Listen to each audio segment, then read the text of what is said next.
हाय नमस्कार। मैं नेहा सैनी फिर से आपका स्वागत करती हूँ मेरी कक्षा में। हम हमारी 10th क्लास की जैव प्रक्रम का टॉपिक पढ़ रहे थे। हमने कुछ टॉपिक यहाँ पे कवर कर लिए थे। जो हम आज का पढ़ने वाले हैं टॉपिक, उसका नाम है वहन। बहुत ही इंटरेस्टिंग टॉपिक है। ये जो हम टॉपिक करने वाले हैं ये हमारे हृदय से, हमारा जो दिल होता है उससे कहीं ना कहीं कनेक्ट करता है। लेकिन हृदय को पढ़ाने से पहले मैं आपको कुछ वहन के बारे में समझाना चाहती हूँ, क्योंकि जब तक आपको वहन समझ में नहीं आएगा हृदय की सारी प्रणाली के बारे में समझना थोड़ा सा मुश्किल हो जाता है। तो हम सबसे पहले वहन पढ़ेंगे, फिर उसके बाद ये पढ़ेंगे कि वहन में किन किन तंत्रों की, किन किन आपके जो अंग होंगे उनकी आवश्यकता होगी। फिर उसके बाद हम देखेंगे किस प्रकार से हृदय हमारे शरीर के विभिन्न विभिन्न अंगों में किस प्रकार से हमारे रक्त का वहन करता है। तो आइए चलिए सीखते हैं वहन के बारे में। यहाँ हम सिर्फ ना कि सिलेबस को कंप्लीट करने के लिए पढ़ रहे हैं, हम यहाँ पे अपने जो डेली लाइफ में हमारे साथ हो रहा है, जो हम फील भी करते हैं, किस प्रकार से हमारे शरीर में वहन हो रहा है, हमारे खून का, हमारे ऑक्सीजन का, किस तरह से हम सब लोग जी रहे हैं, हम सब लोग अपने बारे में सीख रहे हैं कि किस प्रकार से सारा कार्य हो रहा है, किस प्रकार से हम जी रहे हैं, किस प्रकार से सारा सिस्टम चल रहा है। तो सिर्फ ना ये सोच के पढ़ें कि हमें सिलेबस कंप्लीट करना है, हमें बोर्ड के एग्जाम देने हैं, हमें अच्छे नंबर लाने हैं। बजाय इसके ये चीज समझते हुए सोचिए कि हमें ये चीज सीखनी है, क्योंकि ये हमारी लाइफ से कनेक्ट करती है। और जब तक हम किसी भी चीज को अपनी लाइफ से कनेक्ट करके नहीं पढ़ेंगे हम जल्दी ही उसको भूल जाएंगे। तो आइए चलिए स्टार्ट करते हैं हमारा आज का टॉपिक। जैसा कि हमारा आज का टॉपिक है वहन। आइए चलिए स्टार्ट करते हैं।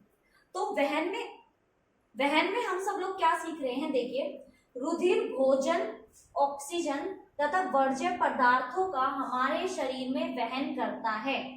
तो वहन करने के लिए, वहन जो वर्ड है, जो शब्द है, उसका सीधा सीधा सिंपल मीनिंग होता है बहना या बहा के लेकर जाना। वहन यानी कि बहाना या फिर बहा के लेके जाना या फिर अपने साथ लेके जाना। तो यहाँ पे लिखा है जो रुधिर होता है, जो हमारा रक्त है, जो हमारा खून है, वो क्या करता है, वो भोजन, ऑक्सीजन तथा वर्ज्य। भाई भोजन में जो हमारा जो ये प्रोटीन होता है, विटामिन होता है, जो भी एसेंशियल चीजें हैं, जो जरूरत की चीजें हैं, उन सभी चीजों का, और जो हम ऑक्सीजन ले रहे हैं श्वसन के थ्रू, उस ऑक्सीजन का, तथा वर्ज्य पदार्थ, वर्ज्य मतलब जो भी जरूरी पदार्थ या फिर जो खराब पदार्थ रहेंगे उनको हमारे शरीर में वहन करता है। यानी कि वहन का जो मुख्य कारक होगा, यानी कि जो वहन सबसे ज्यादा करता है शरीर में, वो होता है हमारा रुधिर, यानी कि हमारा रक्त।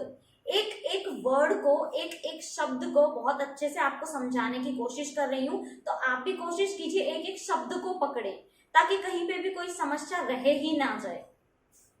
फिर आपका बोल रहा है जो रुधिर होता है, रुधिर मतलब हमारा जो खून होता है, वो आपका एक तरल संयोजी उत्तक होता है। तरल मतलब बहने वाला, पानी टाइप का, जैसा पानी होता है ना, पानी बह जाता है, इसी तरह से तरल है। संयोजी मतलब जुड़ा हुआ। हमें लगता है कि जब हम खून को देखते हैं, अरे पानी जैसा ही तो है, बस लाल कलर का पानी है, बट रियलिटी में ऐसा नहीं है। उस खून के अंदर, उस खून की एक बूंद के अंदर बहुत कुछ मिला हुआ है, बहुत सी, जैसे लाल रक्त कणिकाएं, श्वेत रक्त कणिकाएं, प्लेटलेट्स, बहुत सी चीजें हैं। तो वो एक संयोजी उत्तक है। संयोजी मतलब मिला हुआ, तरल पदार्थ में है और कुछ चीजों का मिला हुआ एक उत्तक है। बना उत्तक का ही है, लेकिन कैसा है, तरल है। तो जो हमारा रुधिर होता है वो एक तरल संयोजी उत्तक है। रुधिर में एक तरल माध्यम होता है, यानी कि तरल टाइप का एक माध्यम होता है, जिसे क्या कहते हैं, प्लाज्मा। उसको प्लाज्मा कहते हैं। मैं थोड़ा सा आपको प्लाज्मा के बारे में बता देती हूँ। देखिए, मान लीजिए कि ये हमारा क्या है, ये हमारा खून है, रक्त है। तो उसमें जो हमारा आधा पार्ट होता है ना, आधे से ज्यादा 95% हमारा प्लाज्मा होता है। 95% क्या होता है, हमारा प्लाज्मा। बाकी का जो रह गया वो हमारी लाल रक्त कणिकाएं, श्वेत रक्त कणिकाएं, ये सब होता है। तो ये एक संयोजी उत्तक है और उसमें एक तरल माध्यम होता है, जिससे क्या कहते हैं, प्लाज्मा कहते हैं। और इस प्लाज्मा में आधे से ज्यादा क्या होता है, पानी होता है। पानी क्यों होता है, क्योंकि पानी जो होता है वो सबसे अच्छा माध्यम है किसी चीज को बहाने के लिए। मैं आपको एक एग्जांपल देती हूँ। आपने देखा होगा कि मान लीजिए कि घर के साइड में या कहीं पे भी आपने कोई नाला देखा होगा या छोटी सी नाली देखी होगी।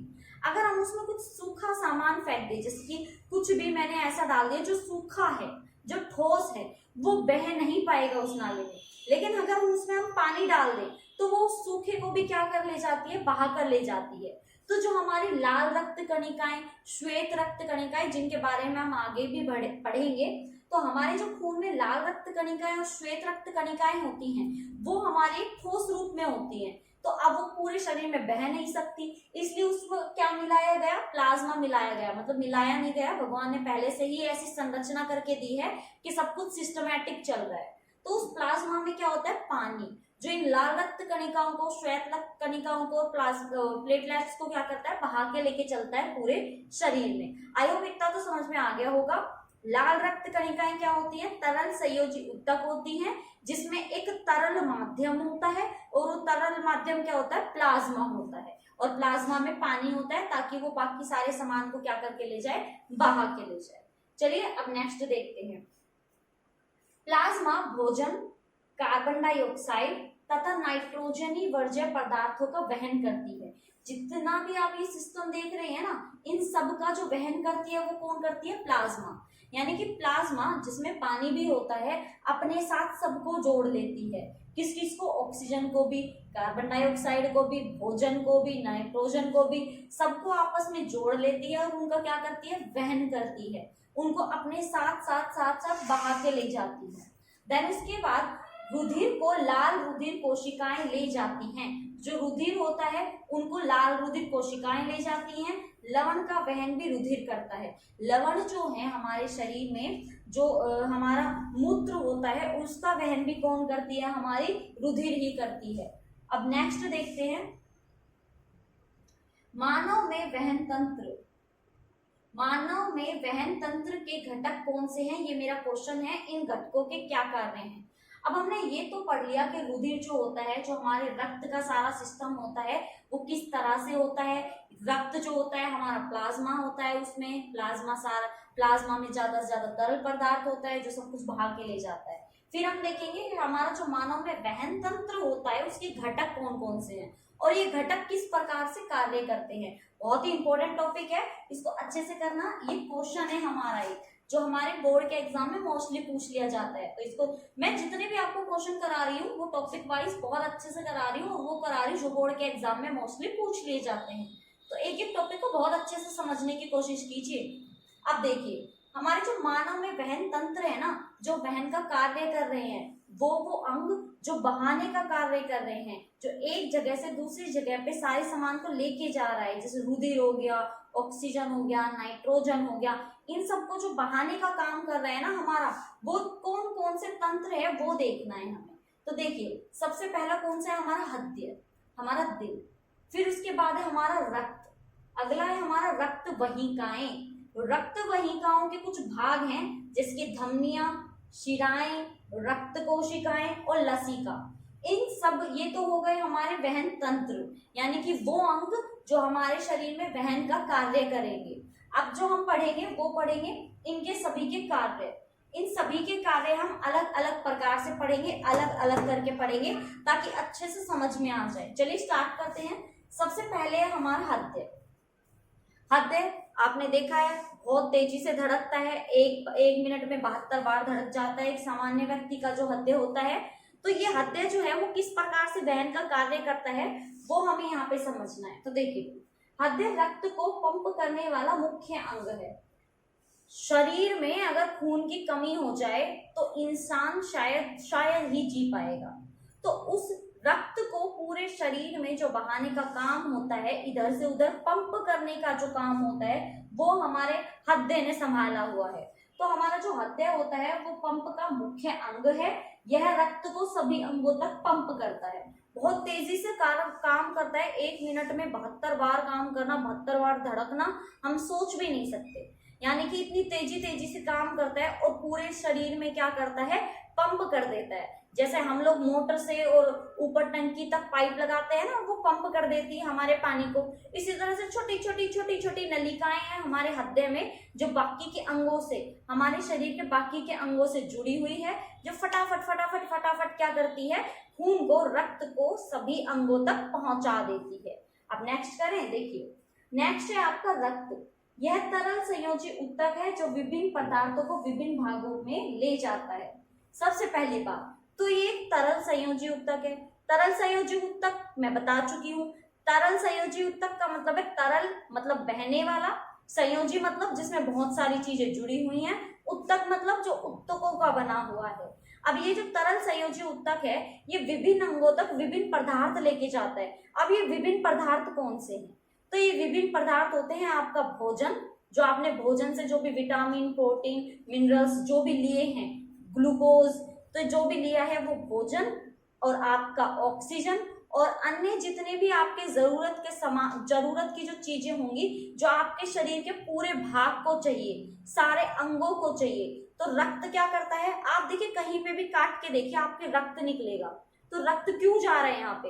तो एक रक्त ही है जो पूरे शरीर में फैला हुआ है, जो एक हृदय से जाता है निकल के और पूरे शरीर में सारा जो जरूरत की चीजें हैं उन सबको पहुंचा के आता है, सबका वहन करता है। और क्योंकि ये तरल होता है तो इसको सारे शरीर में बहने के लिए क्या होती है, आसानी होती है। इसीलिए सारे शरीर का जो सिस्टम संभाला हुआ है वो रक्त ने संभाला हुआ है। किस भाग को किस चीज की जरूरत है, कहाँ ऑक्सीजन की कमी है, ये सारा का सारा जो सिस्टम है वो हमारा रक्त करता है। नेक्स्ट जो है वो है हमारा रक्त वाहिकाएं। रक्त वाहिकाएं वो होती हैं जिसमें छोटी छोटी नलियां होती हैं, जिनके दो नाम रखे गए हैं। पहला आपका नाम है धमनियां और दूसरा है शिराएं। ये धमनियां और शिराएं छोटी छोटी नलियां होती हैं जो खून को लाने और ले जाने का काम करती है। इनमें से एक जो शुद्ध खून होता है उसको लाती है, और एक क्या करती है, जो हमारा अशुद्ध खून होता है, जो शरीर के अन्य भागों से लाया जाता है, जो अशुद्ध हो चुका है, उसको लाती है। तो आइए चलिए समझते हैं फटाफट से कि कौन तो शुद्ध होती है और कौन सी अशुद्ध होती है। तो देखिए, धमनियां ऑक्सीजन युक्त रक्त को शरीर के अंगों तक ले जाती है। तो जो धमनियां होती है ना, ये आपका जो शुद्ध रक्त होता है उसको हृदय से कहाँ ले जाती है, शरीर के सारे अंगों तक लेके जाती है। इसका मतलब आप इसमें एक लाइन और जोड़ सकते हैं कि जो धमनियां होती हैं वो शुद्ध रक्त को लाने ले जाने का काम करती हैं, और फिर उसके बाद शिराएं रक्त को शरीर के अलग भागों से इकट्ठा करके हृदय तक लाती है। कौन? शिराएं। इसका मतलब आप इसमें ये लाइन भी ऐड कर सकते हैं कि जो शिराएं होती हैं वो आपके अशुद्ध रक्त को लाने ले जाने का काम करती है। धमनियां क्या करेंगी, हृदय से शुद्ध रक्त लेंगी और शरीर के अंगों तक पहुंचा देंगी। और हमारी शिराएं क्या करेंगी, शिराएं जो भी अशुद्ध रक्त हो चुका है, जिसमें कार्बन डाइऑक्साइड मिल चुकी है, उसको लाएगी सारे अंगों से और कहाँ लेके जाएगी, हृदय तक लेके जाएगी, ताकि जो हमारा हृदय है उस सारे रक्त को क्या कर दे, एकदम साफ कर दे और प्योर कर दे। नेक्स्ट जो है हमारा वो है हमारा लसिका। तो देखिए, यह दूसरा तरल संयोजी ऊतक है। पहला तरल संयोजी ऊतक कौन था, हमारा रुधिर था, और दूसरा तरल संयोजी कौन है, लसिका है। यह आपका क्वेश्चन आ सकता है। जो अंतर कोशिकाओं स्थानों में भरा होता है और शरीर को संक्रमण से बचाता है। जो लसिका होती है ये भी एक तरल पदार्थ टाइप में ही होता है, संयोजी ऊतक ही होता है, और ये क्या काम करता है, ये शरीर में संक्रमण से बचाता है। बहुत सी बीमारियां होती हैं जिनसे शरीर को बचाने की जरूरत पड़ती है। धमनियां हैं, शिराएं हैं, और भी सिस्टम है, इन सबको बचाने के लिए हमारा जो रुधिर, जो हमारा ये लसिका होती है वो संक्रमण से बचाता है। तो यहाँ पे हमारा जो वहन तंत्र है उसका पूरे हमने हृदय प्रणाली जो भी हमारा तंत्र वगैरह था, घटक थे, सब पढ़ लिए हैं और हमारे बिल्कुल समझ में भी आ गए हैं। आपको ये ऐसे ही नोट्स टाइप में उतारने हैं, याद करने हैं, और फिर मुझे कमेंट सेक्शन में जरूर बताइएगा कि आपको समझ में आया या नहीं आया। और कैसा लगा आपको ये बताइएगा जरूर मुझे। अगर आप ये चाहते हैं कि मैं ऐसे टॉपिक और लेके आऊं, अगर आपको इंटरेस्टिंग लग रहा है तो मुझे कमेंट करके ये भी जरूर बताइएगा। और अगर आप हमारे चैनल पे नए हैं तो सब्सक्राइब कीजिए हमारे चैनल को, साइड में बेल आइकन आएगा उस पर क्लिक कीजिए ताकि जब भी मैं आपके लिए कोई नई वीडियो लेके आऊं तो आपको नोटिफिकेशन मिल जाए। और मुझे अपना लाइक जरूर कीजिएगा हमारे वीडियोस को। Thank you so much for watching.